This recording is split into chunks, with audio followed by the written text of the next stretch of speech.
Smoke and screeching tires, a driver pulls dangerous stunts just a few blocks from the Superdome.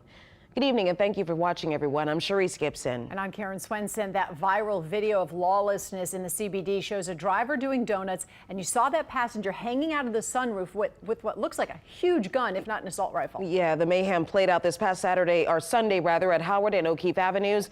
The video is causing concern with both business owners and youth advocates. JD Career has that story. The remaining tire marks at the intersection of Howard and O'Keefe in downtown New Orleans are faint. Police say this daredevilish disregard for all things safe took place Sunday evening around 5:30. Seen in the video, the caption, AK-47 in his hands, I'd say it's time to call in the troops, Mayor Cantrell. A block over at the intersection of Howard and Barone, the general manager of a locally owned G's restaurant and bar says this is nothing new. Yancey Theodore says it's such a regular occurrence. He says he wonders why it's so hard for police to deter. It seems like it's the Wild Wild West because they can just do whatever they want, whenever they want, and just peel off, catch the interstate, and just be wherever they want to be. Theodore says between COVID, Hurricane Ida, and the parade route changes, business was already bad enough. We already have trouble staffing. We already have trouble with people not thinking the city is safe. And then when they see things like that, it's like confirmed. This is what happens when you do not use the resources that we have properly.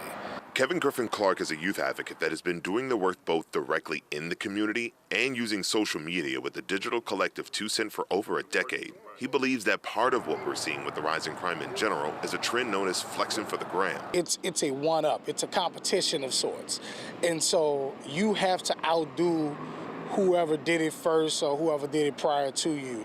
A dangerous trend that's not limited to high-octane thrill seekers. Griffin Clark says gunplay is fair game as well. With real heavy artillery, Griffin Clark says he understands the need to hold youth accountable for crimes they commit, but he says oftentimes kids in the justice system fall through the cracks. Griffin Clark recently ran for the city council in District D, but as a 10-year-old, he himself was involved with the juvenile justice system. He says the mentors that came along that helped him grow in his path is what turned his life around, leading him to believe another part of the flexing for the gram trend, a signal that something may be happening with the children on the inside. We all have different ways that we cry out for help, whether it be negative or positive. And this is just one of the ways that young people are doing it. Like, if you leave me alone for too long to my own, I'll probably self-destruct as well. Little bombs across New Orleans. JD Career, Eyewitness News.